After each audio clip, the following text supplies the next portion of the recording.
Welcome back for our weekly chat.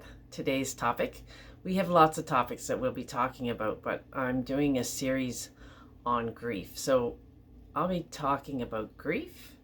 I'll be talking about the mind, the body, the soul on here, movement, food, our beautiful breath, nature, PTSD, how to heal, all these things that I've explored, because we have to do our own healing and we have to explore what works for us. So I've explored many things over the years and have put together my daily routine, my daily rituals that help me stay in alignment with my mind, my body, and my soul in order to heal. But first I had to decide I wanted to heal. And that is a difficult task when you've been in a lot of trauma and you're in a trauma hold. So it's not easy, but it's definitely worth it. And when we make a decision that we are worth it, not for anybody else, but for ourselves, because we deserve peace, that we deserve to live a life that's not full of suffering every day. That's when the shift really happens, because we do have to know our why. Like, why? Why do I want to heal? Because going forward in life, we can, if we're going to not heal, if we choose to kind of just allow life to drag us around, then our mind is going to take us to deep, dark places each and every day on repeat, because our mind is going to go to the places of least resistance. So when we decide to step into our life, into our bodies, into our soul, and listen from a deeper place, that is when we decide we can take a hold of our mind and we get to create new neural pathways and we get to embrace our life. But in deep grief, and especially when your child has died a traumatic death or a loved one has died a traumatic death, it's a complex type of grieving. So I have lost, I won't say lost, I didn't lose anybody. I always have to correct myself, because I'm so conditioned to say lost also, but it's an experience. So when my mom died, my dad died. It was very painful and it took a lot of time, and it still hurts sometimes when I think about it. But there wasn't a feeling of guilt associated when it was time to heal. And I think that's the difference between when it's a child or a traumatic death or your spouse, is that there comes a time when our pain and our love is so wrapped up together that we feel like if I was to feel better, that means I'm dishonoring my love. That means I'm not grieving the way I should be. That means I'm feel guilty that I smiled today or I had a good day. So there is complexity, and it's threaded.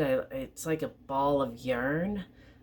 That type of grief has to be kind of peeled away, because I remember feeling like I'm never going to get over this loss, and we don't get over anything. I'm never going to be able to feel anything good again.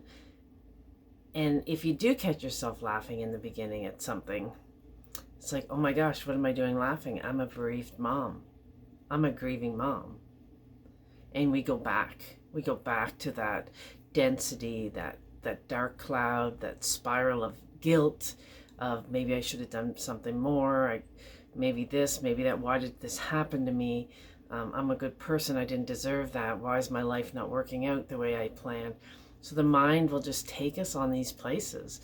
And in the complexity of, if I move forward with my life, does that mean I'm leaving my child behind? And we don't want to do that. It feels awful. So there's a comfort in the grief, because it tricks us into thinking that if we stay in deep grief, that's how I'm going to feel closer to my child or whoever it is that died. I'll feel closer to them if I stay connected to the pain. And I find this particular section of this topic, very difficult to explain. And if you're watching this and you have this experience, I know you understand what I'm saying, but it's really hard to tease it out, Because I remember when people would tell me, oh, in time you're going to feel better. And I would cringe because I didn't even want to feel better. I'm not going to feel better. I don't want to feel better. This is the death of my child. How would I ever feel better? And this is the price I'm going to pay for the rest of my life, because my love and my grief have to equal each other. So in there, I wasn't thinking of it in those terms at that time, but looking back, that's how it gets tangled up, because it's not true. It is true that grief is a love story. It is true. Grief is a love story. But in all love stories, honoring that love is honoring your life, because life is so precious. And it's not because I also hear people say, well, she would want you to move on, or they would want you to be happy. It has to come from a deeper place than that.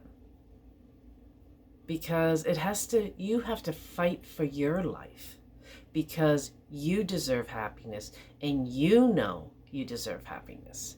So for me, eventually, what I had to do and what I had to navigate in this was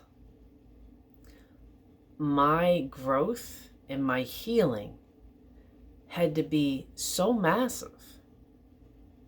It couldn't just be getting by. I couldn't just be existing. I couldn't be just having a moment or two of peace through the day. My shifting, my transcendence had to be so huge that transcendence equaled my love for my child, not the pain.